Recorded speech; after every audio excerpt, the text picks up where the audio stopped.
안녕하세요. 저는 30대 후반의 여자입니다. 인생을 살다 보면 내가 쌓아왔던 모든 것을 송두리째 흔들어버리는 악연을 만나기도 하죠. 벗어나려고 해도 계속 엉키게 돼서 결국은 나를 망가뜨리고 말더라고요. 평소에 사연을 즐겨 듣다 보니 문득 저와 얽혔던 지독한 악연들이 떠오르는 날이네요. 지금 생각해봐도 기가 막히지만 다 털어놓으면 후련해지지 않을까 하는 마음으로 제 이야기를 시작해볼게요. 저는 어릴 때부터 홀어머니와 둘이 살았어요. 지금에서야 저를 혼자 키우느라 엄마가 얼마나 고생하셨을지 가늠이 안 되지만 어린 시절에는 엄마의 사랑 덕분에 부족하다는 생각 없이 밝게 잘 자랐어요. 엄마는 분식집을 하셨는데 얼마나 저에 대한 사랑이 각별하셨는지 제가 다니던 초등학교, 중학교, 고등학교를 옮겨 다니시면서 장사를 하셨답니다. 언제나 일을 하셔야 해서 저를 돌볼 수 없으니 가까이서라도 지켜보려고 했던 마음이셨겠죠. 중고등학교 때는 친구들 데리고 가면 엄마가 언제나 떡볶이를 듬뿍 주시곤 했어요. 그래서 저는 항상 친구도 많고 즐거운 학창 시절을 보낼 수 있었던 것 같아요. 엄마는 제가 결혼을 한 후에도 다녔던 고등학교 앞에서 분식집을 하셨답니다. 가끔 가보면 교복 입은 아이들과 정답게 수다 떠시는 엄마를 볼 수 있었는데요. 그 시절의 엄마와 제가 생각나서 마음이 찡해지곤 했죠. 저는 얼른 자립을 해서 엄마에게 도움이 되고 싶었던 생각이 컸기 때문에 전문대를 나와서 바로 작은 회사의 경리로 일을 시작했답니다. 남편을 만난 지는 그 즈음이었어요. 친한 동료가 있었는데 같이 저녁을 먹으면서 찍은 사진을 동료의 친구였던 남편이 우연히 보게 된 것이죠. 그 이후로 자꾸 저를 소개해달라고 졸랐다면서 소개팅을 주선해 주었답니다. 처음 만난 남편은 동갑답지 않게 참 젠틀하고 좋은 가정에서 살아왔겠구나 하는 생각이 드는 사람이었어요. 문득 보이는 행동에서 여유가 느껴지고 대화를 해보니 저보다 아는 것도 참 많았죠. 남편은 적극적으로 구애를 해왔고 우리는 곧 연인이 되었답니다. 남편이 데려가는 식당이나 뮤지컬 극장, 여행은 저에게 참 새로운 곳이 많았죠. 살면서 해본 것도 가본 것도 별로 없다는 것을 남편을 통해 알게 되었달까요? 마치 저에게 신세계를 열어준 듯이 남편과 처음 해보는 것이 많아 데이트는 항상 즐거웠죠. 사귄 지 1년도 되지 않아 남편은 자꾸 결혼하자는 이야기를 꺼내더라고요. 저는 데이트하고 만나는 건 참 좋았지만 아직 20대 후반이었고 모아둔 돈도 없었기에 결혼은 한 번도 생각해보지 않았어요. 부담스럽다고 거절했지만 남편은 일단 집에 가서 부모님께 인사드리자고 계속 재촉했답니다. 그렇게 남편에게 끌려다니다 보니 어느새 남편 집 앞에 서 있더라고요. 시부모 댁은 서울 근교의 주택단지에 있는 단독주택이었는데 기와가 있는 현대적인 한옥으로 멋들어지게 지어져 있더라고요. 저는 쭉 빌라에서만 살아서 단독주택에 산다는 건 생각도 못 해봤는데 집을 구경해보니 참 멋지긴 했답니다. 앞마당과 뒷마당도 널찍하고 작게 텃밭도 있고 시부모님은 드라마에 나오는 것처럼 여유롭게 살고 계시더라고요. 시부는 공무원을 하셨다가 퇴직한 지 얼마 되지 않았고 시모는 항상 전업주부셨다고 해요. 저를 위해 식사를 준비해 두셨는데 텃밭에서 직접 땄다는 신선한 채소와 윤기 나는 갈비찜을 먹으며 잠시나마 완전한 가족 속에 있는 듯한 행복을 느꼈죠. 그런데 남편은 부모님께 저에 대해 아무 말도 하지 않았던 모양이에요. 홀어머니가 분식집을 하시고 저는 경리로 일한다는 걸 아시더니 시모의 표정이 바로 차갑게 돌변하시더라고요. 방금 전까지는 인자한 미소를 지으시면서 며느리가 너무 예뻐서 손자보면 아주 잘생기겠다고 하시더니 제 쪽은 쳐다보지도 않으셨어요. 30도 안 됐는데 아직 결혼은 너무 일러. 결혼이 하고 싶으면 5년은 있다가 해라.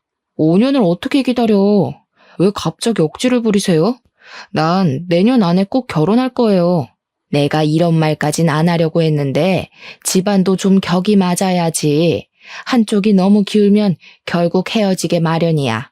아가씨도 내 말 서운하게 생각하지 말고 반반한 얼굴 믿고 우리 아들 꼬신 모양인데 취집하려고. 마음 먹었으면 더 나이 있는 남자를 잡던가. 순진한 애 데리고 뭐 하는 거야? 어휴, 염치도 없어라. 저는 결혼하려는 마음도 없었는데 한순간에 결혼하지 못해 환장한 여자가 되어 있더라고요. 여태껏 살면서 이런 험한 소리는 들어본 적이 없어서 머리가 하얘져 대꾸 한마디도 못하겠더라고요. 남편이 저를 붙잡았지만 부들부들 떨리는 손을 애써 잡으며 그 집을 나와버렸어요. 그렇게 남편과 헤어지려고 마음을 먹었죠.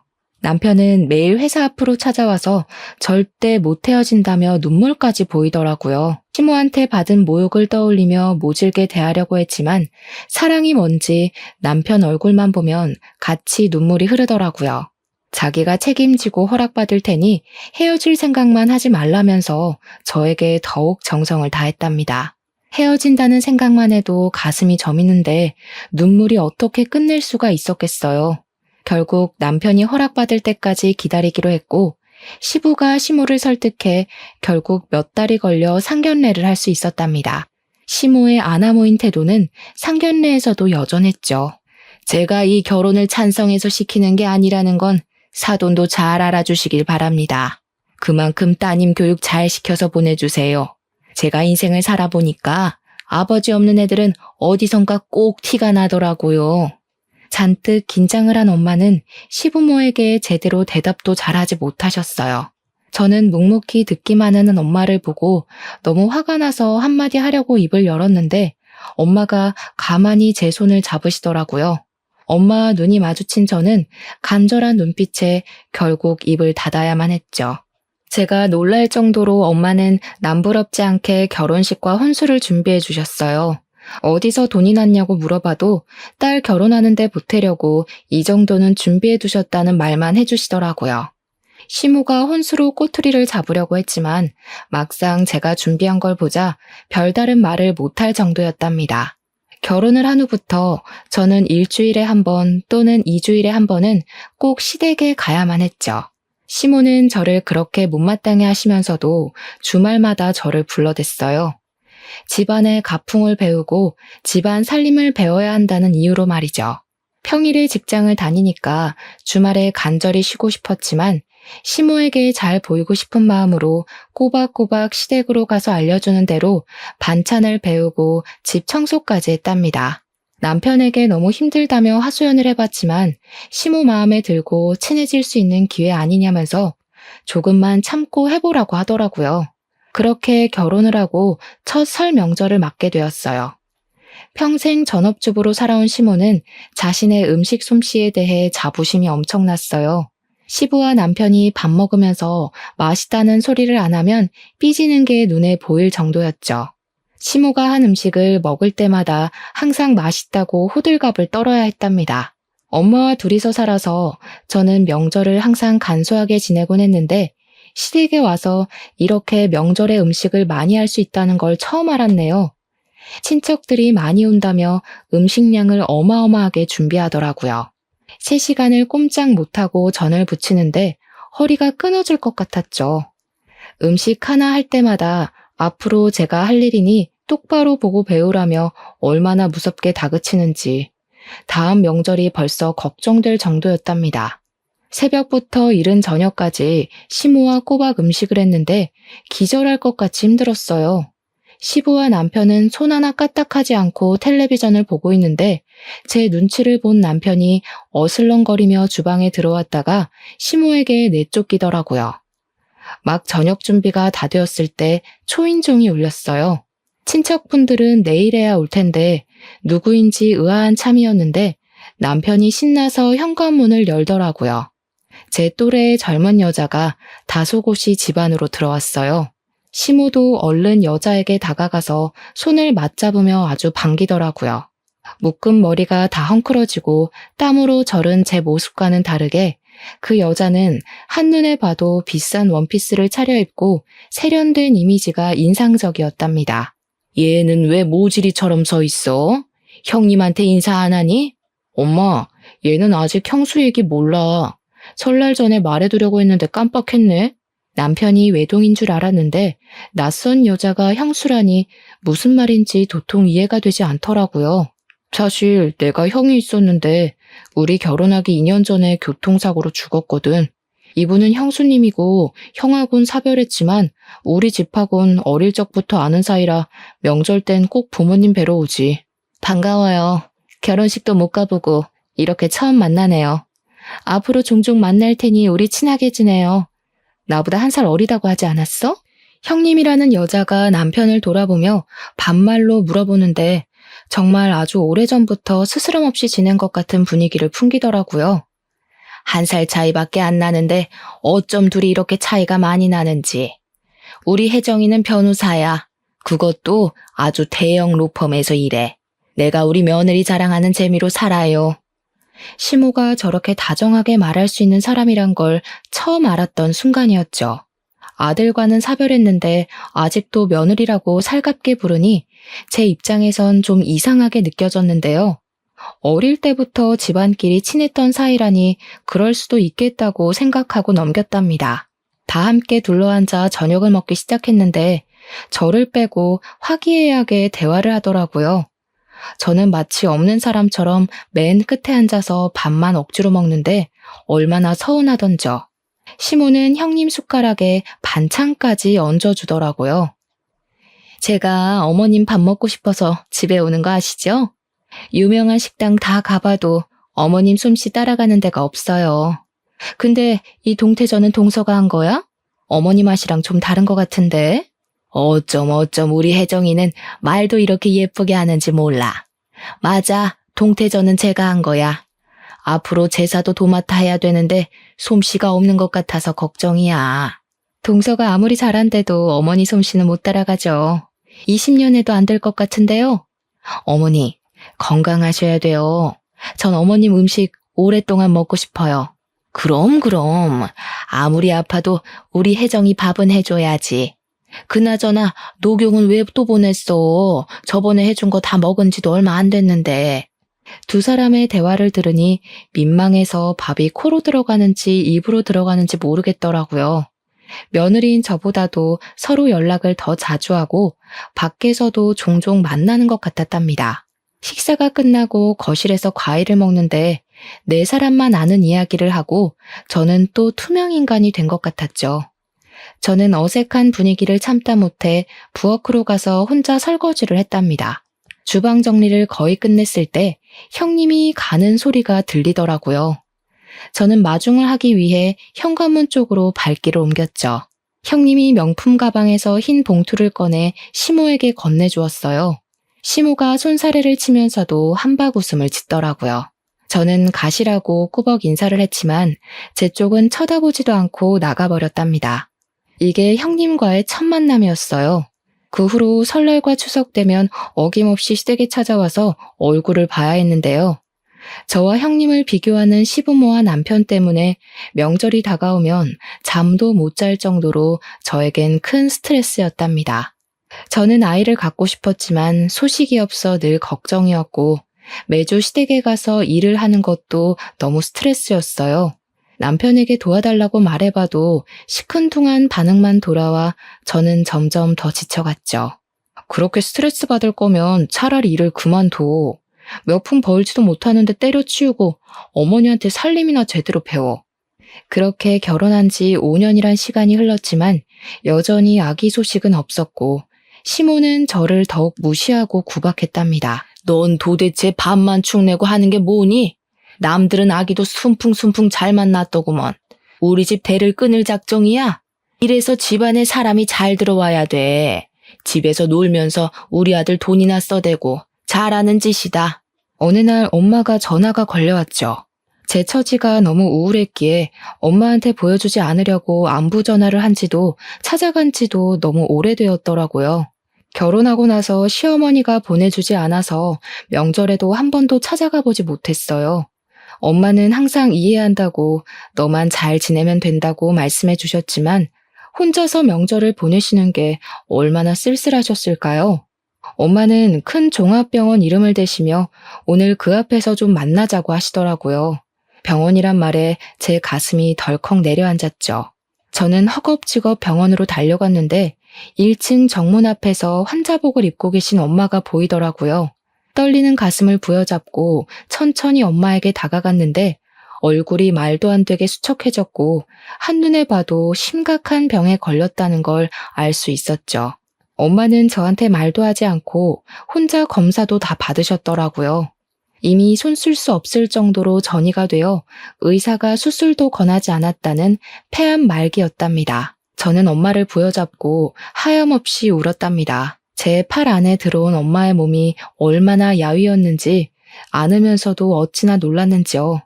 왜 몸이 아픈데 나한테 말을 안 했어? 어떻게 혼자서 검사를 받을 생각을 해? 평소에 병원 접수도 혼자 못하면서. 몸 아픈 지 얼마 안 됐어. 기침 심하게 해도 감기인 줄 알았지. 진통제 먹으면 또 괜찮아지고 그러니까 별로 아픈 건 못 느꼈어. 그게 말이 돼? 어떻게 암이 다 퍼질 동안 아무 증상이 없을 수가 있어. 우리 당장 수술 날짜 잡자. 항암 치료도 해달라고 하고. 엄마는 아무 대답도 하지 않고 제 울음이 사라질 때까지 제 등을 두드려 주시며 기다려 주셨죠. 주치의를 만나 상담을 해봤지만 치료하는 건 환자의 자유지만 더 고통스러울 수도 있다는 매정한 대답만 들을 수 있었답니다. 저는 당장 엄마를 제 옆에 모시고 간호를 하기로 했어요. 살고 있는 아파트는 방이 2개라 엄마를 충분히 모실 수 있을 것 같았죠. 남편이 퇴근해서 들어오자마자 울면서 속사포처럼 이야기를 쏟아냈어요. 장모님을 간호해야 되는 건 맞는 건데 여기에 모시긴 좀 그렇지 않아? 저는 생각보다 차가운 남편의 반응에 당황을 했답니다. 만약 시모가 큰 병에 걸렸다면 저는 시댁에 들어가서 간호하라는 말을 해도 받아들였을 텐데 말이죠. 사실 이 집은 우리 부모님이 해준 거니까 장모님한테도 여쭤봐야 되지 않겠어? 네가 우리 엄마한테 얘기를 한번 해봐.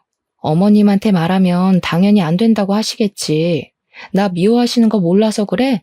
어머님이 여기서 같이 사시는 것도 아닌데 꼭 시부모 허락을 맡아야 되겠어? 말씀 안 드리고 장모님을 모시고 오면 더 화내실 건 생각 안 해?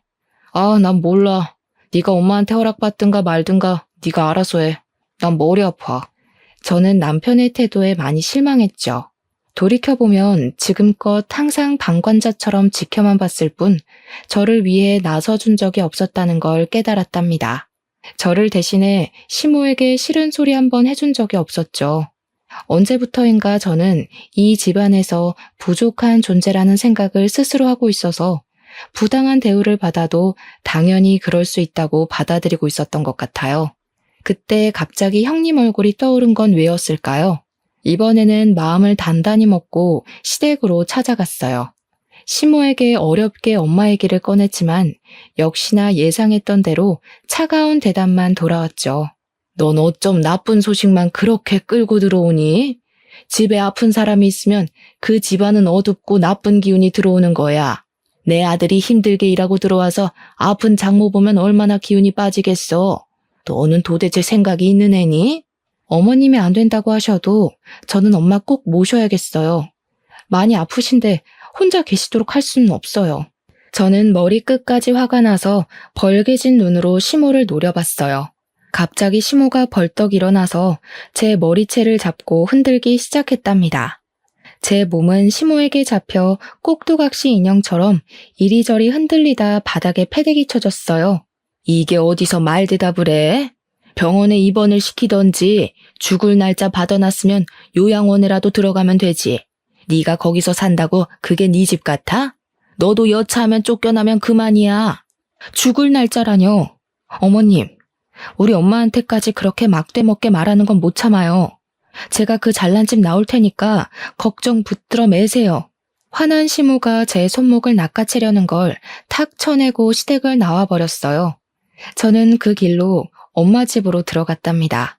날이 갈수록 몸이 약해져가는 엄마의 곁을 밤낮으로 지켰어요. 한동안 남편과 시모가 매일 전화를 해댔지만 받지 않았죠. 엄마가 아픈 건 너무나도 슬픈 일이었지만 시댁도 남편도 없이 엄마와 둘이 지내니 오히려 저는 너무 평안하고 행복한 기분마저 들었답니다. 그렇게 눈 깜짝할 사이에 몇 달이 흘렀죠.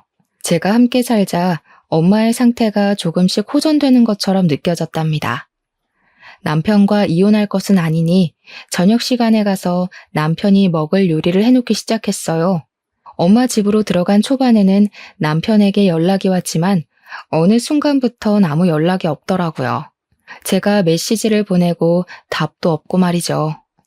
가끔 집에 가보면 청소도 깨끗이 되어 있고 빨래도 밀리지 않고 제가 없어도 잘 살고 있는 것처럼 보이니까 서운한 마음이 들더라고요. 남편과의 사이가 나빠서 집을 나간 것도 아니었는데 마치 별거를 하고 있는 것 같은 상황이 되어 있었답니다. 그래서 불안한 마음에 저녁을 해놓기 시작한 거였는데요. 남편은 저를 다시 봐도 시큰둥하더라고요. 오랜만에 봤는데 반갑지도 않아? 집 정리도 잘 되어 있고 나 없어도 잘 사는 것처럼 보이네? 너 마음대로 네 발로 나갔으면서 이제 와서 왜 이래? 너 없으면 엉망진창일 줄 알았냐? 야, 일주일에 2번 일하는 아줌마 부르니까 네가 살림할 때보다 훨씬 낫다. 장모님의 안부 한 번을 묻지 않는 남편의 태도에 화가 났지만 저는 바보같이 매일 저녁을 해주고 남편이 밥을 다 먹으면 설거지까지 해두고 밤에 부랴부랴 엄마 집에 돌아오는 생활을 계속했답니다.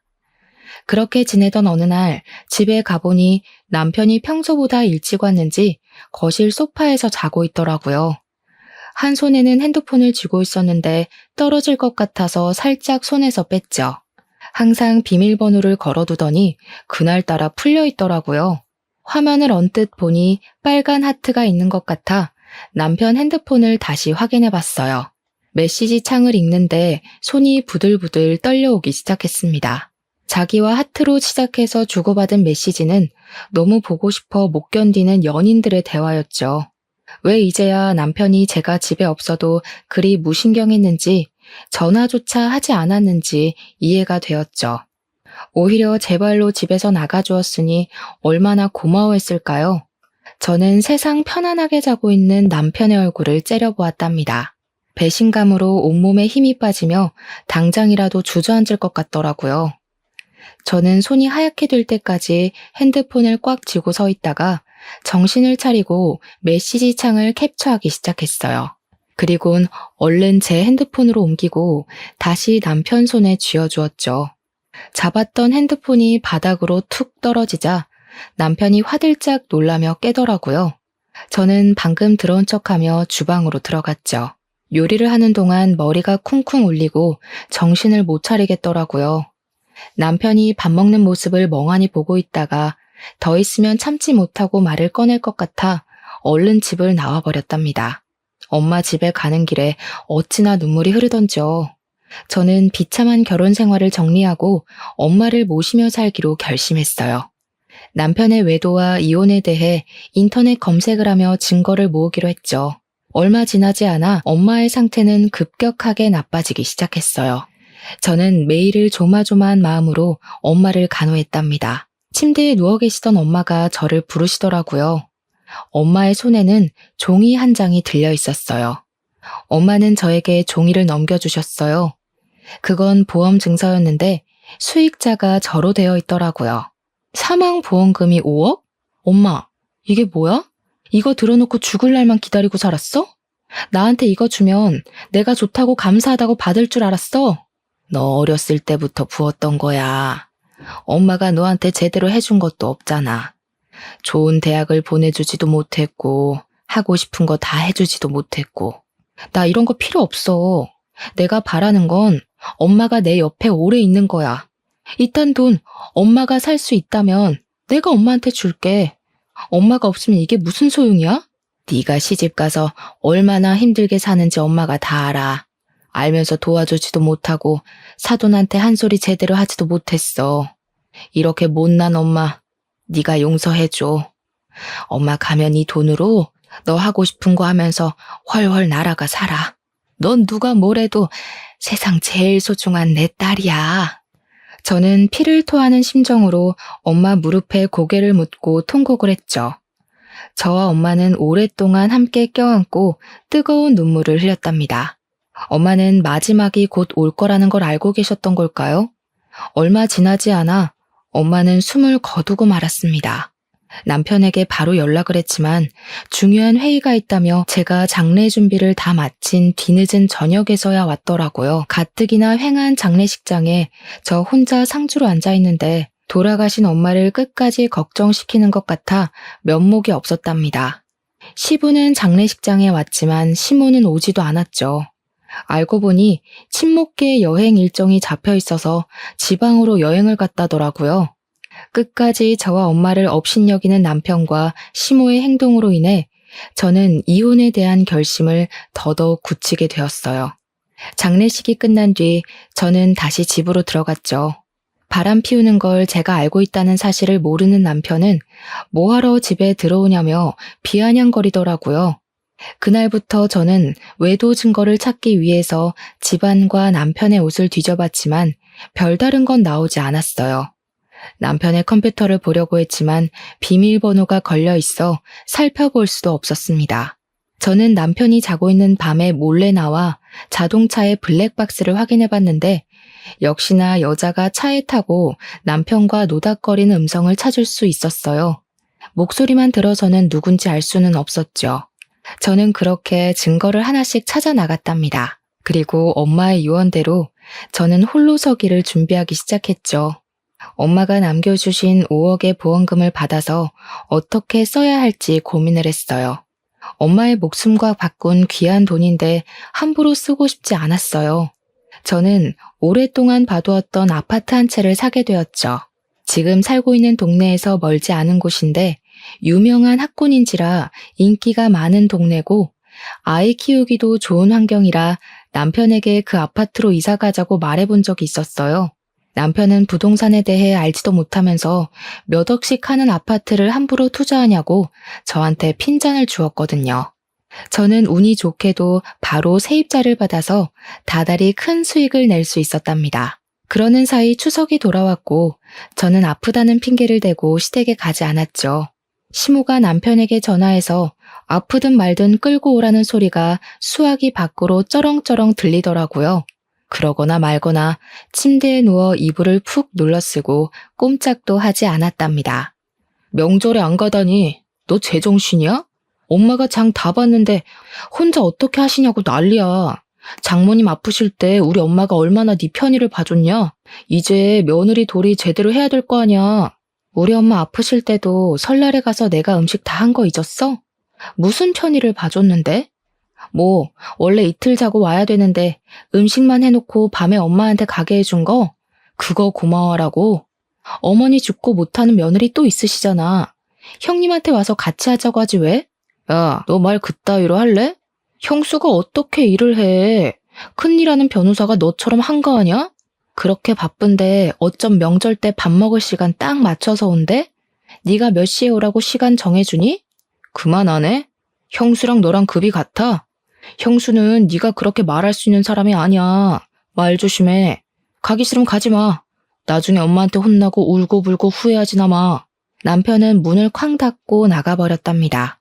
남편이 속으로 저와 형수를 어떻게 생각하고 있는지 잘 알 수 있었죠. 너무 황당하고 서러워서 엄마가 너무나도 보고 싶어 눈물이 났답니다. 남편은 연락 한 번 없이 3일 동안 시댁에서 명절을 지내고 돌아왔어요. 집에 온 남편이 거실에서 전화통화하는 소리가 들려왔어요. 엄마, 형수 집에 데려다주고 지금 들어왔어. 와이프? 몰라, 집에 있는지 없는지. 형님이 또 시댁에 왔던 걸 알게 되자 나도 모르게 허탈한 웃음이 나더라고요. 시부모에게 그 집안의 귀한 며느리는 형님이고 저는 시키는 대로 음식이나 하는 하녀일 뿐 그 이상도 아니겠죠. 그때 남편이 거칠게 방문을 열고 들어왔어요. 명절에 집에서 놀고 먹으니까 아주 살판 나 죽겠어. 우리 엄마 힘들게 하니까 좋냐? 나 진짜 아프다니까 왜 안 믿어줘. 그리고 결혼 전엔 어머니가 혼자 다 하셨다며. 며느리가 있는데 엄마가 그 많은 음식을 왜 하냐? 너무 힘들어하셔서 시장 가서 다 사다 먹었다. 형수가 유명한 떡집에서 송편을 사왔는데 네가 하는 것보다 훨씬 맛있더라. 예전에 시모와 장보러 시장에 갔다가 전집을 지나친 적이 있었는데요. 음식을 사다 먹는 건 조상님에 대한 예의가 아니고 남이 한 거에 뭐가 들었을지 알고 사 먹냐고 하더니 이번엔 어떻게 다 사 먹었을까요? 떡집에서 사 먹는 송편은 못 쓴다며 매년 추석 때만 되면 뒷마당에서 뜨거운 가을볕 아래 찜기 한가득 송편을 올리던 제 모습이 떠올라 가슴이 쓰려왔답니다. 그 후로 남편의 핸드폰을 다시 살펴볼 기회는 없었지만 눈치를 보아하니 아직도 그 여자를 만나고 있는 건 확실해 보였죠. 저는 전문 변호사에게 이혼 상담도 받아보며 착실히 준비를 해갔답니다. 아직 상대가 누군지도 모르고 사진 같은 결정적인 증거를 찾지 못해 섣부르게 움직일 수는 없는 상태였죠. 하지만 통장으로 꼬박꼬박 월세가 들어와 쌓이니 알게 모르게 든든하고 자신감이 생기더라고요. 게다가 무심코 시세를 확인해보니 제가 산 아파트가 2억이나 올라 있었답니다. 제 마음이 든든하니 남편이 매일 비아냥거리고 짜증을 내도 아무렇지도 않게 넘길 수 있었죠. 이윽고 찬바람이 불기 시작하더니 김장철이 다가왔죠. 시모는 김치에 대한 집착이 엄청났는데 자기가 담근 김치가 엄청 맛있다고 생각한답니다. 그래서 해마다 엄청 많은 양을 해서 친척과 친구에게 나눠주고 그 칭찬받는데 자부심이 엄청났죠. 추운 날씨에 시댁 앞마당에서 몇백 포기의 배추를 절이고 무채를 써는 일을 저 혼자 해야 했기에 저는 결혼하고 나서부터 김치라면 학을 떼게 될 정도였죠. 그래서 이번엔 절대 나가지 않으려고 결심했는데 그걸 눈치챈 시모가 매일 전화가 오더라고요. 시모도 김치는 해야 하고 혼자 하기엔 엄두가 안 나니 처음으로 저에게 사근사근하게 대하더라고요. 요즘 몸은 어떠니? 이제 김장을 해야 되는데 오랜만에 집에 와야 되지 않겠어? 내가 너 힘들까봐 이번엔 절인 배추를 사다가 하려고 한단다. 양념만 바르면 금방 끝나지. 우리 이번엔 쉽게 하고 보쌈이나 만들어서 먹고 푹 쉬자. 어떠니? 시아버지도 너 오랫동안 못 봤다고 보고 싶다고 하시는구나. 이번엔 200포기도 안 하려고 한단다. 보쌈거리도 내가 다 사놓을 테니 이번 주 주말에 꼭 와라. 응? 남편도 이번에 안 가면 시모가 저를 쫓아낼 거라고 난리를 치는데 참 가소롭더라고요. 결정적인 증거를 잡을 때까지는 남편과 불화가 있으면 안 될 것 같아 마지막이라는 생각으로 시댁으로 향했답니다. 제가 온 것을 본 시모는 마치 덫에 빠진 생쥐 보듯 저를 가소롭게 바라보더라고요. 200포기도 안 한다더니 절이지도 않은 배추가 앞마당에 산더미처럼 쌓여 있었어요. 허리를 펴고 숙이는 걸 수백 번 반복하며 배추를 나르고 절이니 입에서 입김이 하얗게 나는데 몸은 땀범벅이 되었답니다. 제 인생의 마지막 김장이라고 이를 갈며 어둑어둑해질 때까지 김장을 했네요. 거의 마무리가 되고 옷이며 머리카락이며 고춧가루가 더덕더덕 붙은 채로 앞마당에 앉아 있었는데 초인종이 울리더라고요. 역시나 제 예감이 맞았죠. 일을 마치고 바로 온 듯한 형님이 정장 투피스를 멋들어지게 입고 들어오더라고요. 형님은 저를 한번 흘깃 보곤 인사도 없이 집 앞으로 쏙 들어가 버리는 게 아니겠어요? 시부모와 남편이 반갑게 인사하는 소리가 시끌벅적하게 들리는 와중에 시모가 저에게 들어오라고 삑 소리를 지르더라고요. 그렇게 저만 빼고 화기애애한 저녁 식사가 시작되었죠. 형님은 법원에 가느라 점심도 제대로 못 먹었다면서 제가 한 보쌈과 김치를 야무지게 먹더라고요. 밥만 쏙 먹고는 형님은 일찍 가야겠다고 일어섰죠. 시모는 커다란 김치통에 김치를 담아 가져가라고 주고 형님은 시모에게 하얀 돈봉투를 쥐어주고는 바쁘게 나가더라고요. 남편이 김치통을 들어준다며 같이 나갔답니다. 식탁을 정리하는데 형님이 핸드폰을 두고 나갔더군요. 저는 얼른 핸드폰을 들고 차가 주차되어 있는 뒷마당으로 갔죠. 불빛이 없어 컴컴한데 옆에 나란히 있는 두 사람의 형체가 보이더군요. 가까이 다가가던 저는 걸음을 멈추어 설 수밖에 없었어요. 세상에 두 사람이 부둥켜 안고 있는 게 아니겠어요. 저의 몸은 강목처럼 딱딱하게 굳어 움직일 수가 없었죠. 소리를 낮추어 대화를 이어가는 두 사람의 목소리가 들렸어요. 어디선가 들었던 낯익은 목소리였어요.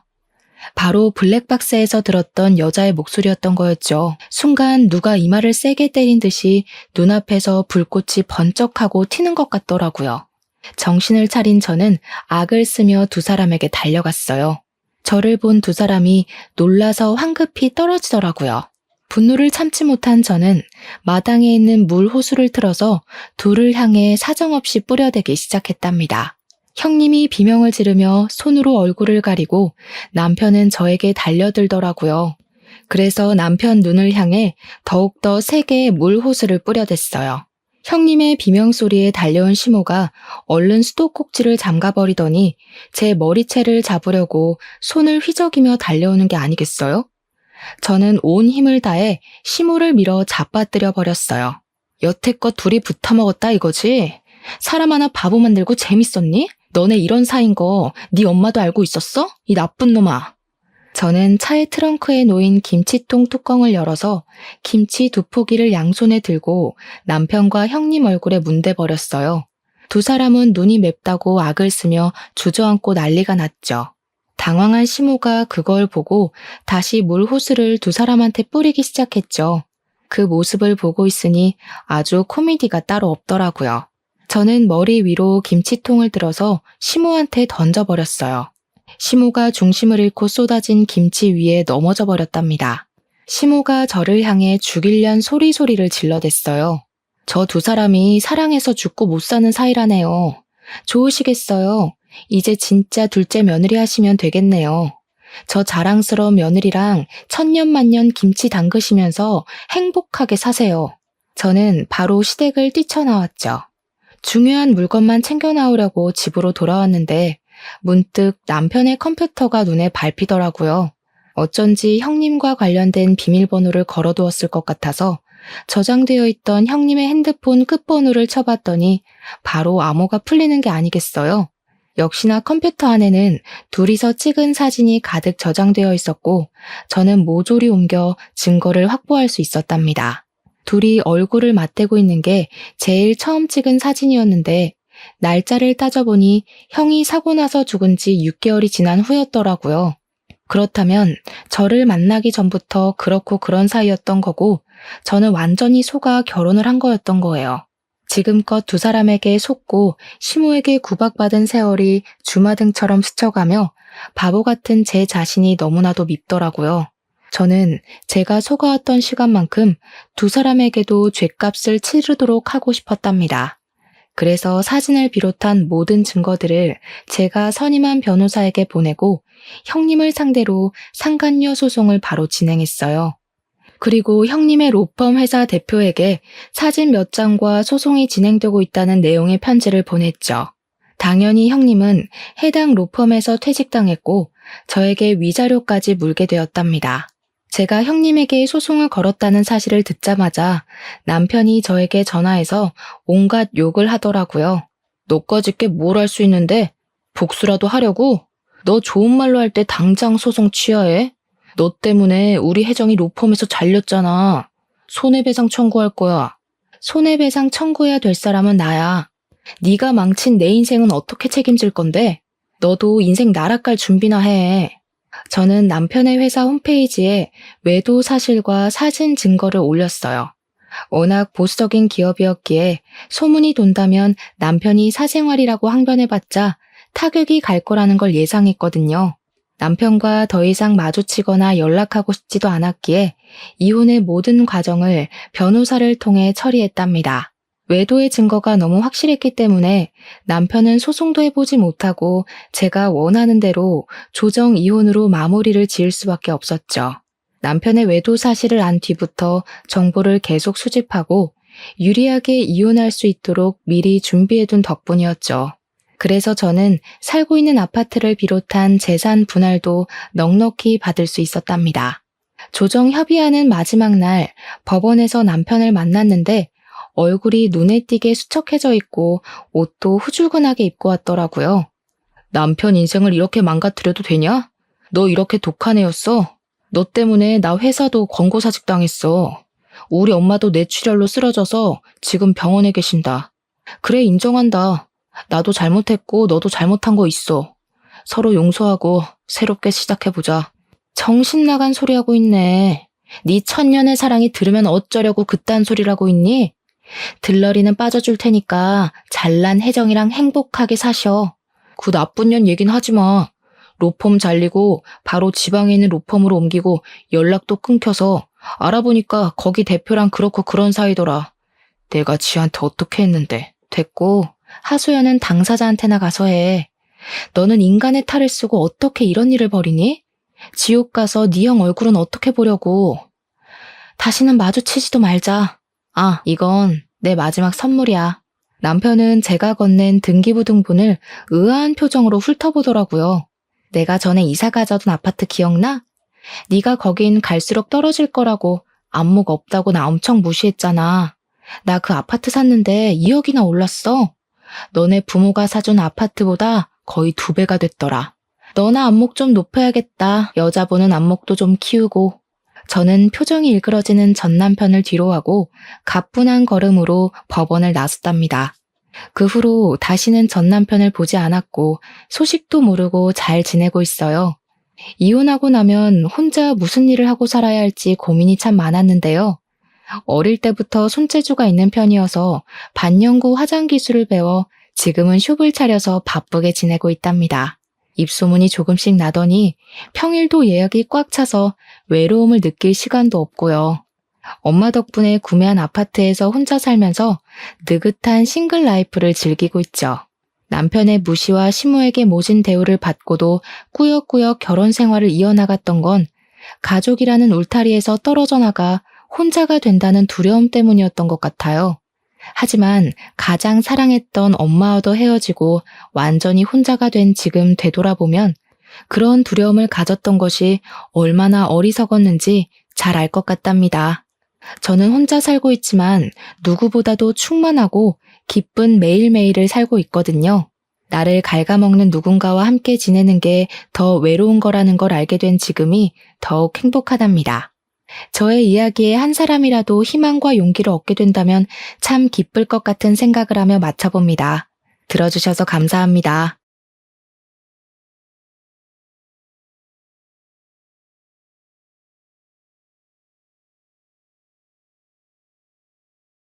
안녕하세요. 저는 30대 이혼녀입니다. 이번 이혼을 통해서 가족 간의 신뢰가 얼마나 중요한지 알게 되어 사연을 써보고자 합니다. 제 결혼 생활이 이혼으로 마무리될 줄은 몰랐는데 착잡하네요. 지금부터 본격적으로 제 이야기를 좀 해볼게요. 우리 친정집은 부자는 아니에요. 하지만 남들이 부러워할 정도의 재산은 갖고 있습니다. 태어날 때부터 넉넉하게 살았던 건 아니었고 제가 아주 어릴 적에 운 좋게 재산 불릴 수 있는 기회가 있었다고 했어요. 부모님이 갖고 있던 작은 토지 재산 중 한 곳에서 재개발이 지정되어 아파트가 들어섰다고 했거든요. 그 덕에 친정 집안은 평범한 가정에서 조금 더 넉넉하게 살 수 있는 형편이 되었다고 했어요. 저희 부모님이 원래는 맞벌이였는데 엄마가 전업주부로 포지션을 바꾼 이유도 다 그 이유였다고 하셨죠. 그 운 덕분에 부모님은 건물 2채에 용인에다 땅까지 하나 더 사서 관리했고 제가 결혼할 때쯤에 남들이 부러워할 만한 재산을 갖게 된 겁니다. 이걸 부자라고 하기엔 좀 민망한 수준이고요. 그냥 부족하지 않게만 살았다고 표현하는 게 맞을 것 같네요. 아무튼 저랑 남편이 처음 만난 곳은 직장에서였어요. 같은 대기업을 다니다가 눈이 맞아 결혼을 하게 되었거든요. 그때만 해도 저랑 남편 둘 다 결혼 정년기라 더 결혼이란 초점에 맞춰 만났던 것 같아요. 저희는 서로 처음엔 관심 없다가 우연한 기회로 같은 작업에 참여를 하게 되면서 친해졌어요. 저는 대화가 잘 통하는 사람을 좋아하는데 남편이 딱 그런 사람이더라고요. 게다가 남편이 유독 맡은 일에 대한 책임감이 강한 편이었는데 그 점이 제 마음을 가장 강하게 흔들었습니다. 그 책임감을 보면서 이런 남자와 결혼하면 적어도 가정을 등 돌릴 짓은 하지 않겠다는 걸 느꼈거든요. 예를 들면 불륜 같은 부정행위 말입니다. 저 또한 스스로에 대해 책임감 정도는 가지려고 노력하던 사람이었기 때문에 만약 결혼을 하게 된다면 부모님의 도움보단 제 선에서 해결하고 싶었거든요. 그래서 제가 꾸준히 돈을 모아왔는데 신기하게도 그건 남편 또한 마찬가지더라고요. 남편도 집에 손 안 벌리고 혼자 돈을 부지런히 모았대요. 그런 점이 저랑 남편의 공통점이라고도 생각해 더 마음이 통했던 것 같았어요. 그렇게 저희는 서로 집안 배경보다는 각자 모은 돈만 보고서 결혼을 결정하게 되었죠. 남편은 결혼하기 전 혼자서 모은 돈 2억 5천 있다고 제게 말했었습니다. 온전히 현금으로 가진 재산만 그렇다고 했고, 그뿐만 아니라 이미 집도 한 채 갖고 있다고 했어요. 심지어 시부모님 집도 남편이 사준 거라고 하더군요. 너무 대단한 게 느껴졌어요. 남편이 아무리 대기업 사원이라고 하더라도 나이가 40대, 50대도 아닌데 그렇게까지 재산을 모으고 관리했다고 하니까 존경스럽기까지 하더라고요. 그래서 저는 더 이 사람이 충분히 준비되었다고 생각했어요. 적어도 이런 남자랑 결혼하면 굶어 죽는 일은 안 생기겠구나 싶었거든요. 미래에 아기가 생긴다고 해도 이런 남편이 있다면 너무 든든할 것 같다는 생각도 들었어요. 저는 나름대로 똑똑하게 사람을 판단해보고 결혼했다고 생각했습니다. 그렇게 결혼을 진행했던 건데 혼인신고까지 한 뒤에 정말 생각지도 못한 사실을 알게 되었어요. 부부가 되면 어쩔 수 없이 돈 문제가 훨씬 더 중요해지잖아요. 그래서 좀 더 깊게 대화를 나눴던 건데 그제야 시모가 남편의 돈을 대신 관리해주고 있었다는 사실을 알게 된 겁니다. 더 황당한 건 따로 있었어요. 신혼집 명의뿐만 아니라 시댁 명의가 전부 시모 이름으로 되어 있었고 남편 통장마저 시모 손에 있어서 남편이 시모한테 돈을 받아 쓰고 있었더라고요. 제가 먼저 우리 부부끼리 돈 관리 좀 해보자고 얘기를 나누지 않았다면 한참 뒤에 알게 되었을 사실들이었습니다. 남편이 결혼하고 나서도 제게 이러한 사실을 고백하지 않았다는 건 결국 저한테 숨길 수 있으면 안 밝히겠다는 뜻 아니겠어요? 뭐? 그걸 왜 이제 얘기해? 그럼 당신 결혼 자금 없다는 거잖아. 결국 다 어머님 돈이란 거 아니야? 그건 아니지. 다 내가 벌어서 마련한 것들이고 엄마한테 쥐어주는 것도 난데. 내가 자산 관리할 줄 몰라서 엄마한테 맡긴 거야. 엄마가 나 결혼하면 전부 돌려주겠다고 했어. 내가 요즘 바빠서 잠시 깜빡하고 말 못했던 거야. 하마터면 신혼부터 대판 싸움이 날 뻔했습니다. 다행히 남편은 저랑 대화를 하고 나서 그 다음날 이 사실을 시모와 의논했고 시모는 별다른 문제 없이 남편에게 급여 통장과 적금 통장을 흔쾌히 넘겨주었습니다. 대신 시모가 신혼집 명의는 차차 바꾸기로 하자 해서 처음엔 현금만 받아왔었어요. 남편이 받아온 그 통장을 확인해 보니 현금 2억가량 모았다던 그 돈이 결혼자금 쓴 것 빼면 그 정도 액수로 남아있더라고요. 그래서 제가 더 화내지 않고 그 상황을 참고 넘어가 줬어요. 그렇다고 어이없던 그 기분이 사라지는 건 아니었습니다. 저는 남편이 책임감 강한 모습을 분명 발견했기에 모든 걸 남편 혼자 해결하는 줄 알았거든요. 그런데 시모한테 꽤나 큰 부분을 의존하고 있었다는 사실을 신혼 초부터 알게 돼서 남편에 대한 제 감정이 살짝 식어버리더군요. 이런 걸 실망이라고 하는 거겠죠. 물론 그렇다고 남편에게 벌써부터 실망이란 말을 하진 않았어요. 그냥 제가 바로잡고 싶었던 것 같습니다. 제가 선택한 결혼을 후회하지 않으려고 어떻게든 남편의 실망스러운 모습을 이해하려고 했었죠.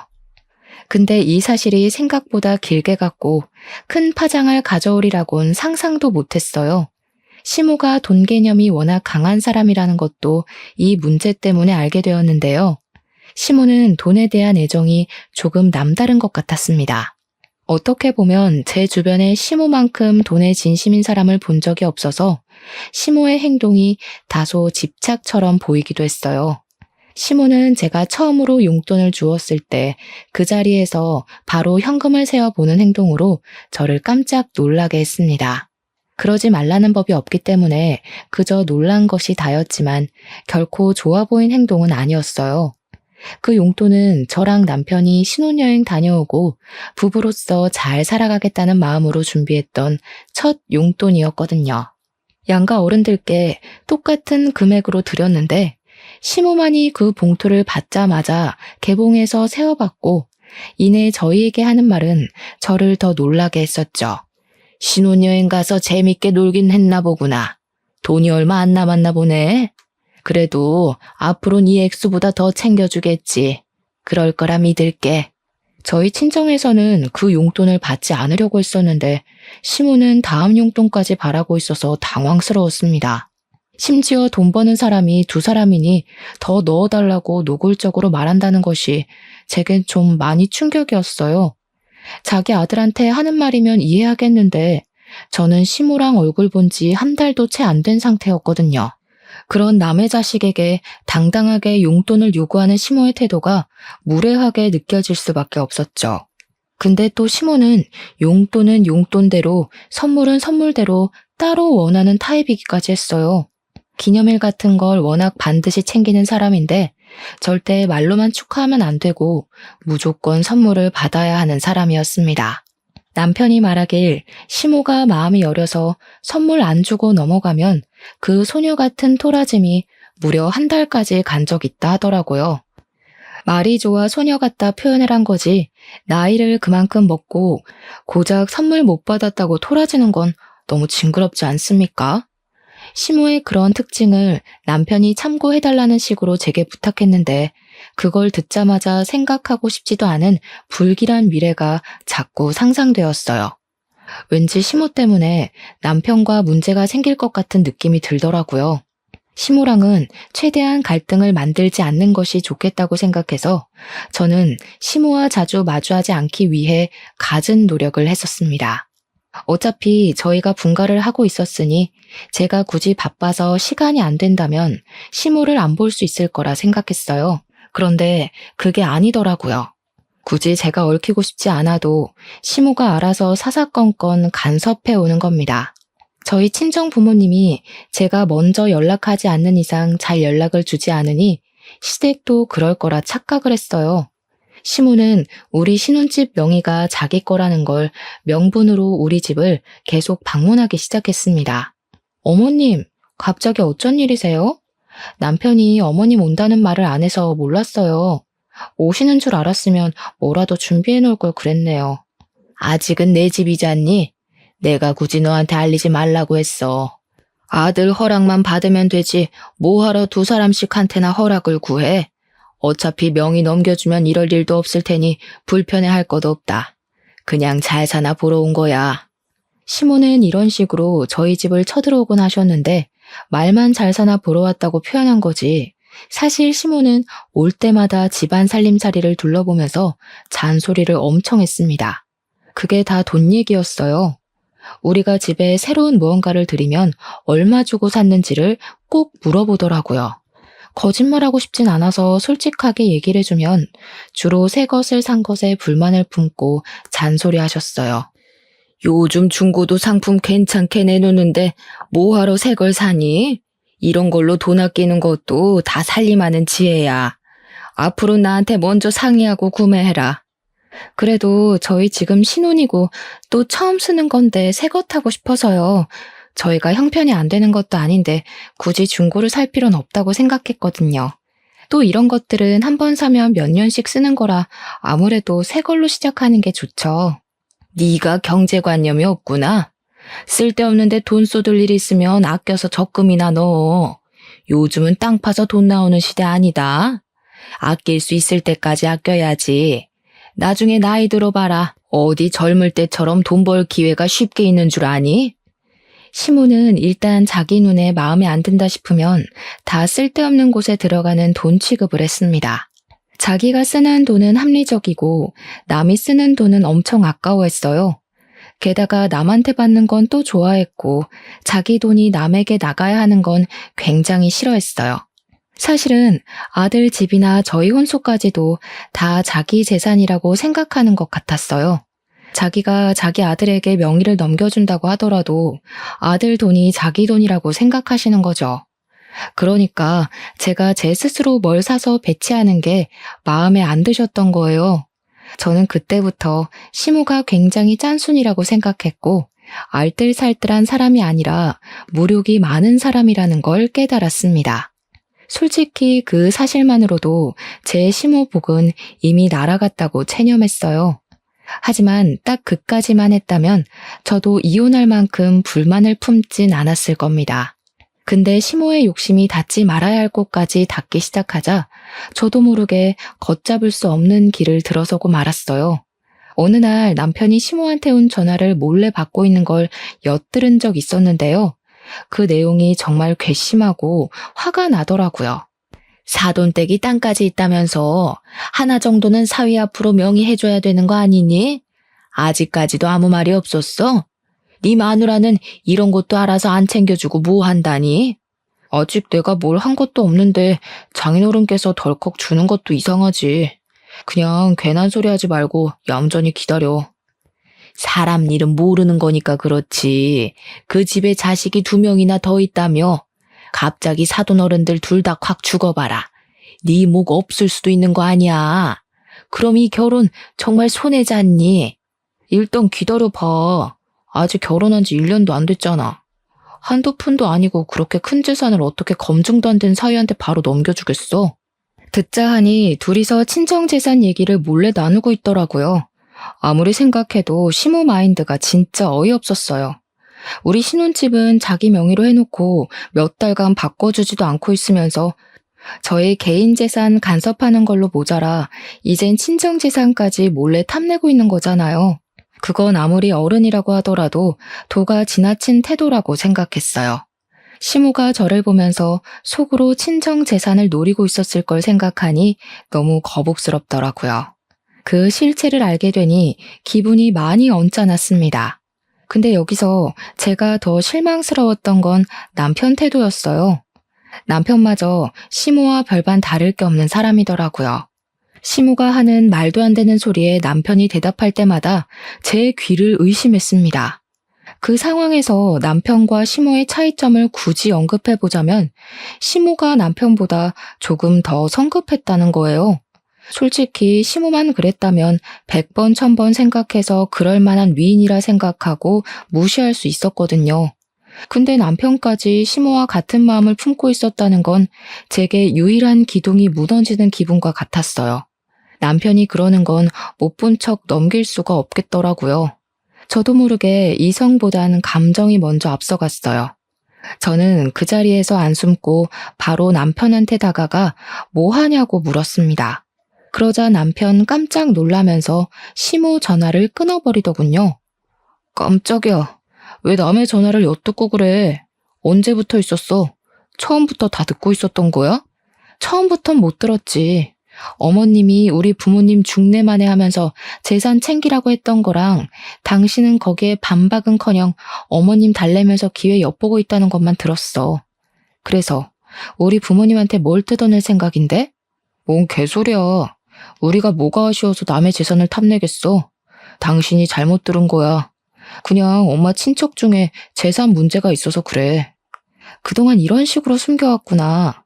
내가 똑똑히 들었는데 뭘 아닌 척이야. 그럼 어머님한테 가서 직접 물어볼까? 방귀 낀 놈이 더 성낸다고 남편은 저랑 입씨름하기 피곤하단 핑계를 대면서 자리를 피해버렸습니다.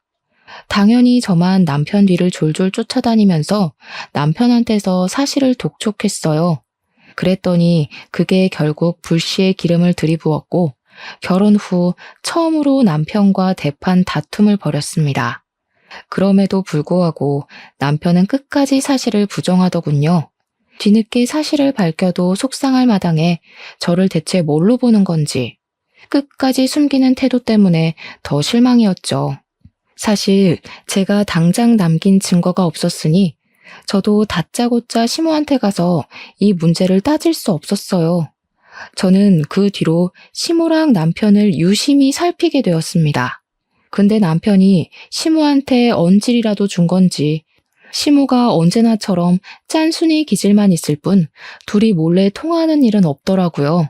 일부러 더 조심히 하는 것 같았고 시모는 일부러 더 아무렇지 않은 척 저를 갈구는데 신경 쓰기만 했어요. 제가 굳이 시모를 자극해야만 그들 속셈을 조금이라도 드러낼 수 있겠더라고요. 혹시 제가 떠보면 넘어오지 않을까 싶어서 저는 한날 작정하고 철판을 깔았습니다. 그날은 시댁에서 밥 먹는 날이었어요. 참, 어머님, 저희 신혼집 명의 언제 바꿔주실 거예요? 이렇게까지 미룰 이유가 없는데 혹시 주기 싫으신 건가요? 아니면 저랑 남편이 오래 못 살 것 같아서 재산 지키려는 거예요? 저는 대놓고 뻔뻔하게 명의 변경을 요청했습니다. 그랬더니 제가 직접 물어볼 줄은 몰랐는지 시모가 당황해 하더라고요. 그게 뭐가 그렇게 중요하니? 어차피 내 명의로 돼 있어도 내가 죽고 나면 내 아들 재산인데 내 아들 명의로 바꾸나 내 명의로 두나 그게 그거지. 그리고 너희들이 이혼을 하든 말든 그것까지 내가 어떻게 관여를 해? 넌 대체 나를 어떻게 생각하고 있었던 거니? 혼자서 아주 소설을 썼나 본데? 혹시나 싶어 여쭤봤죠. 사실 저도 부모님께서 원룸 건물 하나 준다 그랬는데 그냥 부모님 명의로 두라 그랬거든요. 저랑 남편이 언제 어떻게 될지 모르니까 굳이 서두를 필요 없잖아요. 근데 어머님 말씀 듣고 보니 그렇네요. 어차피 저희 부모님 돌아가시면 다 제 재산이니 굳이 명의는 안 바꿔도 되겠어요. 안 그래요? 친정 부모님께서 원룸 건물을 주기로 했다는 말은 사실 거짓말입니다. 신모가 워낙 친정 재산에 눈독 들이고 있는 걸 알아서 제가 한번 떠본 거였어요. 그냥 그렇게 지어내서 한번 말해봤는데 생각보다 시모 반응이 현실적이더라고요. 제 말에 당황하고 기분 나쁜 티를 팍팍 내는 거 있죠. 그 상황에서 남편은 밥만 퍼먹고 있었고 시모는 저를 보고 기막혀하는 얼굴로 노려보기만 했습니다. 저한테 따지고 싶은 게 많아 보이는 얼굴이었어요. 하지만 정작 자기가 뱉은 말이 있으니 저의 단호한 결정에 따로 반박은 못하더군요. 공짜 건물을 놓쳐서 기분이 많이 상한 것 같았습니다. 솔직히 그 얼굴을 보고 싶었던지라 아주 쌤통이라 생각했네요. 그날 이후로 시모랑 남편이 어떤 대화를 따로 나눴는지는 모릅니다. 대신 저희 집을 자주 찾아오던 시모의 발걸음이 뚝 끊긴 건 느꼈어요. 남편도 제 눈치를 보면서 잘해주기 시작했고 제 입에서 다시 건물 얘기가 나오길 기다리는 것 같았죠. 그렇게 좀 잠잠한 시간을 보내면서 서로 감정 상했던 사태가 수습이 되는가 했어요. 그런데 어느 날 예상치 못한 소식을 접하게 되었습니다. 제가 시댁의 코를 납작하게 눌러준 지 얼마 되지 않아서 우리 아빠가 하던 사업이 크게 망해버린 거예요. 그 탓에 친정이 갖고 있던 재산은 거의 몰수됐고 아빠는 약간의 빚만 져서 겨우 상황을 무마시켰습니다. 어린 시절부터 쭉 저희 아빠 회사는 강건했는데 생각도 못했던 아빠 회사의 부도는 저에게도 큰 충격이었어요. 그 바람에 친정 부모님은 결국 작은 원룸방으로 이사를 가게 되었고 친정 아빠는 순식간에 신용 불량자가 돼서 아무것도 할 수가 없는 상황이었습니다. 제가 모으고 있던 돈으로 친정 부모님께 집이랑 식비 등을 해결할 수 있는 여윳돈을 보내줘서 최악의 처지까진 면할 수 있었어요. 그래도 저랑 엄마는 아빠가 여기서 무너지지 않는 것을 더 중요하게 여겨서 따로 내조를 많이 하였습니다. 아빠는 가족들을 보면서 책임감을 절대 놓지 않았고 좌절할 여유도 갖지 않고서 바로 재기 준비를 하셨어요. 그런데 아빠가 신용불량자라서 사업을 새로 시작하더라도 명의를 아빠 걸로 하기 어렵더라고요. 그래서 제가 흔쾌히 빌려줬습니다. 사업장 등록이랑 사업장 임대 등을 전부 제 명의로 시작하게 된 것이죠. 이 문제로 저는 한동안 친정 부모님 보필하느라 정신없었어요. 당연히 제 친정 사정은 한 이불 덮고 사는 남편이 알 수밖에 없잖아요. 처음에는 저희 친정 부모님 걱정을 하더니 제가 돈을 못 모으고 친정에다 돈을 쓰고 있으니까 남편이 슬슬 한두 마디씩 얹더라고요. 그러다 장인어른 또 망하면 그 다음엔 어떻게 도와주려고 벌써부터 돈을 퍼다 나르고 있어? 나중에 나한테도 돈 빌려달라 손 벌릴 거야? 당신은 우리 부모님 고생하는 것보다 그게 더 걱정인 거야? 우리 부모님한테 괜찮냐고 전화 한 통이나 해주고 말을 해. 그리고 걱정 마. 주머니 사정 어려운 놈한테 손 벌릴 생각 없으니까.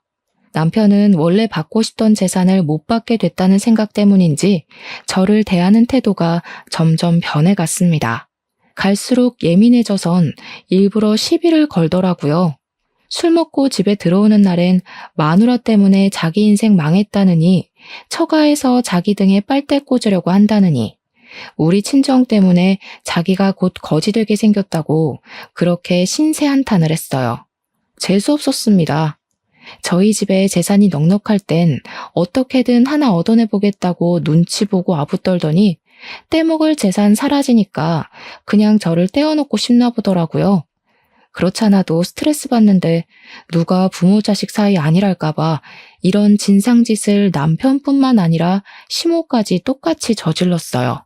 우리 집 망하고 나서 시모가 처음 저를 찾아왔을 때 저 바로 쫓겨날 뻔했습니다. 대체 이게 무슨 혹 때려다 혹 붙인 격이야? 그놈의 명의 하나 얻겠다고 내가 별꼴을 다 겪는다. 아니, 바깥 사돈은 일처리를 어떻게 하셨길래 부도를 내? 예, 나는 빚쟁이 사돈 안고 갈 생각 추호도 없으니까 당장 이혼해라.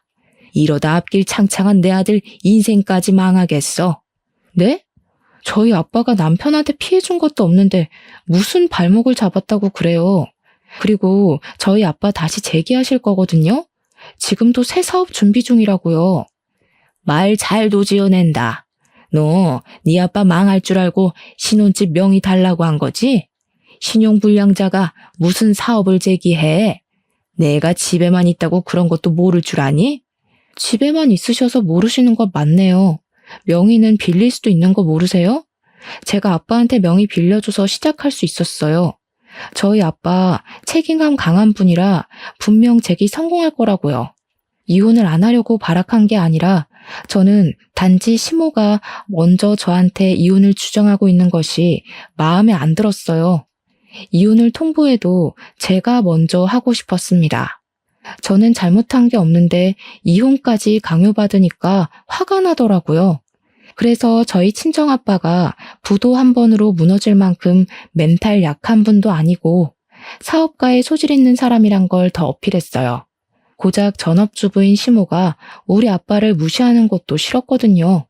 그런데 시모는 제 반박 때문에 더 이혼을 강력히 주장했습니다. 뭐? 명의를 빌려줘? 그런 중요한 사안을 왜 마음대로 정하니? 그러다가 그 사업까지 망하면 그 빚 네가 다 떠안는 거 아니야. 그럼 내 아들 인생 완전 쫑나는 거잖아. 이 사람들이 우리 집 재산 홀랑 훔쳐가려고 했나 보네. 순 도둑놈 집안이었구먼. 이 말은 제가 시모랑 남편한테 해주고 싶었던 말인데 시모 입에서 나오니까 기분이 많이 나빴습니다.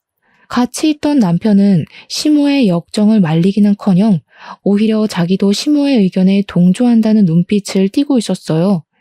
저도 그들의 마음을 이해 못하는 건 아닙니다. 상대 배우자 집안이 부도가 나서 빚더미에 쌓였다거나 거지가 됐다고 하면 솔직히 불안할 것 같거든요.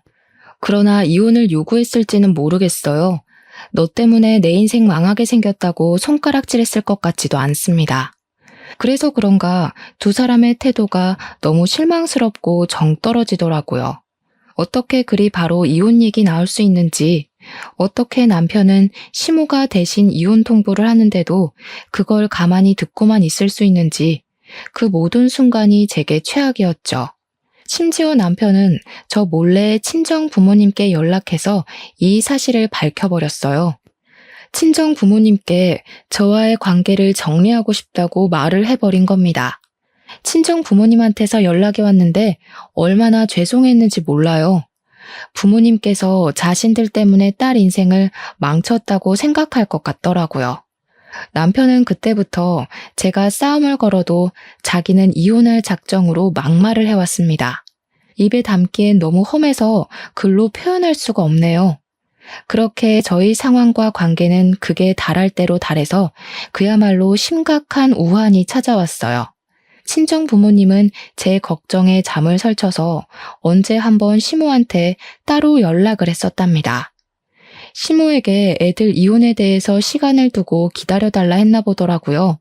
근데 시모는 저랑 친정 부모님한테 제대로 모욕을 주고 싶었던 건지 친정 부모님의 부탁에도 불구하고 굳이 제가 듣는 자리에서 친정 부모님과 다시 통화를 했습니다. 아무리 생각해 봐도 우리가 너무 손해라서 왜 그래야 되는지 모르겠는데요. 그냥 막연히 기다려달라는 건 우리 보고 지금 눈 뜨고 코 베이라는 거잖아요. 나중에 자금 사정 어려워지면 우리 아들한테 돈 달라고 부탁할 거 아닌가요? 우리가 호구로 보이세요? 그럴 리가요. 그런 뜻 아니에요. 제가 이번에 준비하고 있는 사업 무조건 성공시킬 거라 이렇게 부탁드리는 겁니다. 제가 저한테 확신이 없으면 감히 이런 부탁 못하죠. 저 한번 믿어주시고 애들 이혼은 잠깐 보류하는 게 어떨까요? 꼭 보답할게요. 말귀를 못 알아들으시네.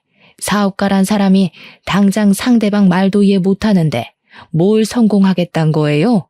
그쪽이 한때 돈 많은 사돈이라 해서 봐줄만 했던 거지. 그 집 딸내미가 어디 우리 아들같이 잘생긴 애랑 어울려는 줄 알아요? 당신 딸 볼 거라곤 집안 배경밖에 없어요. 근데 이제 거지꼴 됐으니까 값어치가 정말 떨어졌어. 나도 그런 며느리 필요 없어요. 시모는 제가 똑똑히 듣고 있는 상황에서 저희 아빠를 대놓고 무시하였습니다. 저 너무 화가 나서 쌀 씻고 있던 솥을 들고 그대로 시모한테 부어버렸어요. 정말 충동적인 행동이었죠. 물과 쌀알로 범벅된 시모가 놀라서 저를 쳐다봤는데 부모님 모욕하는 시모가 너무 사람 같지 않아서 저도 모르게 어른한테 해선 안 될 말을 해버렸어요. 어머님은 고작 며느리 흉이나 보는 무능력한 전업주부 아니세요? 아들 돈 없으면 길바닥에 나앉아서 돈 구걸하는 것밖에 못할 사람이잖아요. 배울 점이라곤 개미똥만큼도 없는 사람이 어떻게 우리 아빠를 무시해요? 진짜 주제넘네요. 그때 시모가 들고 있는 폰을 보니 전화가 끊어지지 않았더라고요. 아마 저희 아빠가 들었을지도 모르죠. 저는 속상해서 그대로 집을 나와버렸어요.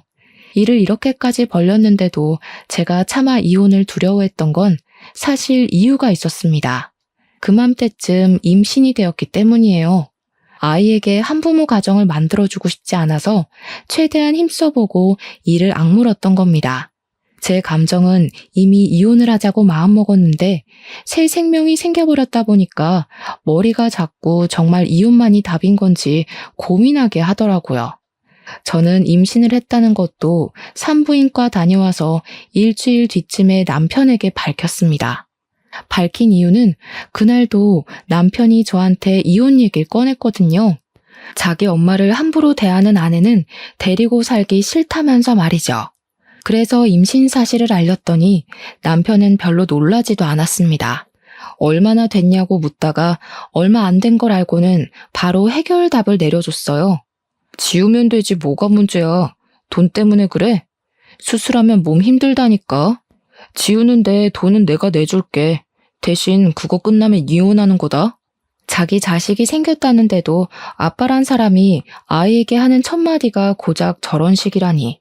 그 바람에 제가 결국 이혼을 결정하게 된 거였어요. 결혼 전만 해도 남편이 책임감 있다고 생각해서 믿고 따랐던 건데 막상 같이 살아보니 저와의 가정이 아닌 시모와의 가정에만 책임감을 갖고 있는 남편이란 걸 알았어요. 그걸 깨달았을 때 너무 허무했고 제 실수로 인해서 엄한 새 생명이 같이 상처받게 생겼다는 게 미안했습니다. 그래서 시모랑 남편을 용서할 수가 없었어요.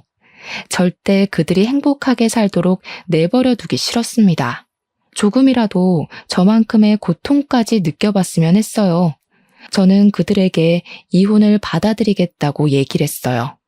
대신 아이는 안 지우겠다고 했습니다. 그랬더니 이젠 양육권 문제 때문에 애 지우라고 겁박을 하더군요. 시모 집 나간 며느리 배에서 나온 아들 핏줄보단 돈이 더 중요한가 보더라고요. 그게 무슨 말 같지도 않은 소리니? 그런 식으로 우리 아들 발목 끝까지 잡고 있으려는 속셈 모를 줄 알아? 나는 내 손주를 이혼한 며느리가 낳게 할 생각도 없고 내 손주한테 이혼 부모가 있는 것도 용납 못한다. 시모는 남편을 재혼시켜서 자기 마음에 들도록 새로 가정을 만들 생각인 것 같았어요. 그런데 제가 집 나가서 애를 낳아버리면 족보가 꼬이니 그걸 두고 보기 싫었나 봅니다. 그래서 저를 틈만 나면 병원에 데려가려고 했고 아이를 지우게 하려고 애를 썼어요. 저는 이혼을 받아줄 때까진 그 신혼집에 버티고 있을 생각이었는데 아무래도 신변이 위험할 것 같아서 결국 야반 도주를 했습니다. 그 새벽에 친정으로 숨어들었죠. 저 당연히 스트레스 받은 것이 많고 사람 같지도 않은 그들에게 소송 이혼하고 싶었어요. 하지만 그때까지도 저희 집안이 어려웠을 때라 한 푼 두 푼이 아쉬웠습니다. 집안 형편이 빚더미인데 무슨 소송을 할 수가 있었겠어요. 그래서 눈물을 머금고 그들이 원하는 대로 합의 이혼을 하자고 했죠. 근데 역시나 애를 지울 때까지 이혼을 안 해주겠다고 하더라고요. 그렇게 이혼이 미뤄지면서 별거만 하길 1년이 지나버렸습니다. 저는 이혼을 하지 못한 채 출산을 먼저 하게 되었어요. 정말 예쁘고 사랑스러운 딸을 낳았는데 그 축복과 동시에 우리 친정에도 드디어 쨍하고 해뜰 날이 찾아오게 되었습니다. 아빠가 저랑 새로 태어난 손녀를 보곤 더 책임감에 불타올랐던 것 같았어요. 열심히 피땀 흘려 끝내 사업 재기를 성공한 겁니다. 그날의 희열은 정말 꿈만 같았습니다. 한번 날개를 한 아빠는 나이를 거꾸로 드시는 것처럼 무섭게 일어서기 시작했어요. 상가를 서너 개까지 구입할 정도로 갓에 일으켜 주셨고 아빠는 그것이 전부 복을 안고 태어난 손녀 덕분이라 얘기를 하고 있습니다. 아무튼 노력해준 1년 넘는 시간 동안 홀로 편히 자지도 못한 아빠 덕분에 우리는 작은 원룸에서 다 같이 살 수 있는 넓은 아파트로 옮겨갔어요. 그제야 드디어 숨통이 트이는 느낌이었습니다. 아빠 회사가 부도가 나기 전에는 몰랐던 소중한 것들과 감사한 것들이 뼈저리게 느껴졌어요. 세상에 당연한 것과 영원한 건 없다는 말 정말 기억하고 살아야 될 것 같더라고요. 그리고 저는 아직까지도 양육비 때문에 이혼 안 해주고 있는 시댁을 상대로 소송을 준비했습니다. 아빠의 지원받아서 좋은 변호사를 선임할 수 있었어요. 제게 시모와 남편은 10년 묵은 채증이나 다름없었고 손톱 옆에 난 가시 같은 존재였어요. 드디어 잘라낼 수 있게 되었다니 너무 기뻤습니다. 그렇게 그들에게 한 통의 연락도 없이 곧장 이혼 소송을 진행했고요. 양육권도 청구했고 시모랑 남편에게 여러 가지 협박당했던 통화 기록을 제출하여 정신적 손해배상까지 요청했죠. 그랬더니 그제야 친정아빠의 재기 성공 소식을 시모랑 남편이 알게 되었습니다. 자기들 자존심 때문인지 나름대로 저희 아빠를 뒷조사한 것 같더라고요. 저희 아빠가 부도나기 전보다 빠른 속도로 성장하고 있다는 것까지 알아낸 건지 깜짝 놀랄 만큼 아빠가 성공하자 태도 바로 돌변하는 거 아니겠어요? 저한테 연락 온 목소리가 너무 상냥한 겁니다. 그동안 고생 많았지? 못 본 사이에 벌써 우리 손주가 태어났겠구나. 우리 아들이 너 없이 자리를 못 잡아서 내가 그간 너무 정신없이 살았어. 그래서 연락할 여유가 없었네. 그나저나 집안 문제 좀 해결됐다면서? 한 해 만에 일어나는 게 쉬운 일이 아닌데 너네 아빠도 참 대단하다. 역시 전문 사업가는 다른가 봐. 저희 아빠 칭찬하시려고 연락한 건 아니실 텐데 왜 전화하셨어요? 혹시 소송장 받고 긴가민가 하셔서 연락하신 거예요? 아, 소송장? 그래, 받았지. 사실 너한테 진심으로 사과하고 싶어서 전화했어. 예전엔 우리가 사업에 대해서 뭘 잘 몰라서 실언을 좀 했다. 정말 미안해. 네가 없어 보니까 알겠더라. 특히 우리 아들한테 네가 얼마나 중요한 아내였는지 깨달았어. 지난 날은 그만 잊고 다시 잘해볼 순 없을까? 누가 들어도 속 보이는 시모 태도에 너무 어이가 없었어요. 여러분들도 저와 같은 감정을 느끼셨을 겁니다. 수그리고 들어오면 제가 받아줄 거라 생각했던 걸까요? 어떻게 일이 사람을 돈으로만 판단하고 대할 수 있는 건지 신기하더군요. 뭘 다시 시작해요? 저희 아빠가 성공하니까 다시 놓치기 아쉬워서 이러는 거 모를 줄 아세요?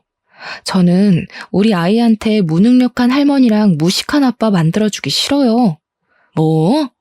성질난 거 알겠는데 나 그래도 아직 네 시엠이야. 너희 법적으로 여전히 부부인데 말이 너무 심한 거 아니니? 겨우 이 정도로 기분 나빠하면 안 되죠. 계속 연락하면 더 심하게 개망신 시켜드릴 거예요.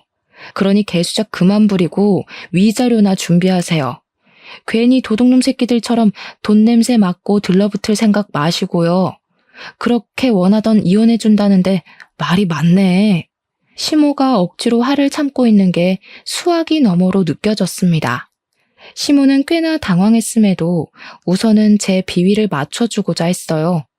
찬찬히 말해보자며 제 막말을 억지로 웃으면서 받아주더라고요. 그러거나 말거나 저는 시모가 말하는 중간에 그냥 전화를 끊어버렸습니다. 그냥 그렇게 소송 끝내고 이혼을 마무리하려고 했어요. 그랬더니 남편이랑 시모가 구질구질하게 친정집까지 찾아온 겁니다. 이사간 친정집도 뒷조사에서 알아낸 것 같더군요. 아무튼 그때 집에 아빠는 일가서 없었고 친정엄마랑 저랑 아기만 있는 집에 남편이랑 시모가 찾아왔어요. 제가 그냥 무시하자고 했지만 엄마가 뭐라고 사정할지 들어보고 싶다 해서 그들은 안으로 들였습니다. 오래간만에 보는 두 사람의 몰골은 오랜만에도 짜증이 나더군요. 그들은 울상으로 들어오더니 저랑 엄마 앞으로 냅다 무릎을 꿇었어요. 솔직히 그들이 잘못했다고 싹싹 빌 줄 알았습니다. 그런데 예상치 못하게 뻔뻔스러운 말을 하기 시작했어요. 장인어른 사업장 당신 명의 빌려준 거라고 했지?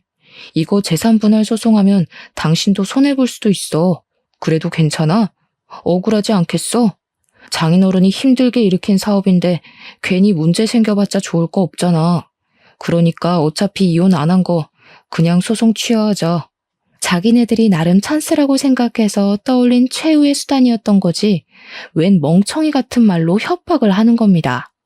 차라리 밑도 끝도 없이 고개 쳐박고 빌기만 했다면 제가 이혼 소송에 그렇게까지 용쓰진 않았을 거예요. 그런데 주제도 모르고 끝까지 제 약점을 찾아서 자기들이 승기를 잡으려고 하다니. 하는 짓들이 여전히 괘씸해서 오랜만에 제 감정이 다시 불타올랐습니다. 제가 사실 남편이 언급했던 명의 부분이 이혼할 때 좀 걸리지 않을까 싶어서 미리 변호사에게 알아봤어요. 그러자 변호사가 하는 말이 실질적 소유자가 중요한 거라서 명의가 내 거라도 소유자가 아빠면 저랑은 관계없는 재산이라고 하더라고요. 그러니 즉 제가 재산 분할 소송을 당하더라도 아빠가 가진 사업장은 재산 분할 대상에 포함되지 않는다는 답을 들었습니다. 아마 변호사에게 미리 물어보지 않았더라면 저렇게 협박하는 남편으로부터 당황해서 제대로 대처를 못했을 거예요. 그럼 시모랑 남편 둘이서 또 한 건 잡았다고 좋아했겠죠. 그래, 우리 아빠가 고생해서 키운 사업이지. 나 엿먹이고 싶은 것 같으니까 얼마든지 재산 분할 소송해봐. 그렇게 위자료랑 양육비 날리고 소송비도 날리고 변호사비도 날려서 제발 개털됐으면 좋겠다. 장인어른이 어떻게 돼도 상관없다는 거야? 어떻게 딸이라는 사람이 그럴 수가 있어? 그럼 너 때문에 장인어른은 또 사업 기반 흔들리는 거라고. 지금 나랑 엄마한테 화났다고 감정적으로 행동하지 말고 제발 미래를 생각해. 네가 언제부터 우리 아빠를 걱정했다고? 우리 아빠가 이혼 말릴 때 너랑 네 엄마가 우리 아빠한테 막말했던 거 잊었니? 지금 아빠가 일하러 가서 그렇지 이 자리에 있었으면 너 뺨 한 대 벌써 맞았어. 남편만으론 안 될 것 같으니까 이제 시모가 나서기 시작했는데 시모는 아기를 안고 있는 우리 엄마에게 사정을 했어요. 사부인, 제가 못나서 그랬던 거지 제 아들은 제가 시키는 대로 했을 뿐이에요. 아무런 잘못이 없어요. 앞으로는 제가 애들한테 간섭 일절 안 할 테니까 제발 이혼 좀 말려줘요. 참 할 말이 없네요. 어떻게 눈앞에 자기 새끼가 있고 손녀가 있는데도 오로지 손익 걱정뿐일 수가 있어요? 진짜 사람한테 값어치가 있긴 있나 봐요. 사부인 아들내미는 이제 이혼남 돼서 더 똥값 된 것 같은데 재혼이 가능하겠어요? 이럴 시간에 시집 못 가고 있는 아줌마들이나 알아보던가요. 엄마는 시모랑 남편을 향해 아기 위생이 안 좋다고 그만 나가라며 쫓아버렸습니다. 남편이 계속 매달리려고 해서 신발장에 둔 소금 단지를 열어 소금을 뿌리기도 했어요. 그게 남편과 시모랑 마주하는 마지막 만남이었습니다. 그 뒤로 저는 육아휴직 끝나기 전에 남편과 같은 직장 다니기 싫어서 이직하려고 했어요. 그런데 참 고마운 소식이 들려오더라고요. 남편이 진짜 우리 엄마 말대로 돈 많은 아줌마 하나 물려고 했는지 사내에서 직급 높은 노처녀들한테 찝쩍대다가 이미지 나빠져서 해고됐다고 하는 겁니다. 처음엔 좀 놀랐어요. 그러고는 바로 웃음이 터졌죠. 안 그래도 돈 나갈 구멍이 많은 집안인데 그나마 돈줄이던 남편의 번듯한 직장이 사라졌으니 이제야말로 제대로 똥출 타겠다 싶더라고요. 그러게 진작에 서로 믿어주고 기다려줬다면 상황이 이 지경까진 안 됐을 거잖아요. 물론 저한텐 쓰레기 걸러낼 수 있는 순간들이었기에 다행이지만요. 그래도 저는 그들을 보고 한 수 배웠습니다. 사람은 물질적으로만 판단해선 안 된다는 걸 말이죠. 사람의 감정과 신뢰를 가장 쉽게 망가뜨릴 수 있는 것이 돈이라고 생각해요. 물론 돈이 살아가는데 중요한 필수 조건은 맞아요. 그러나 유일한 조건은 아니라는 겁니다. 제발 이 쉬운 법칙 하나 받아들이지 못하는 창피한 어른이 되지 말도록 합시다. 제 사연은 여기까지예요. 글 쓰는 동안 제 이야기를 전할 수 있어 즐거웠습니다. 들어주셔서 감사합니다.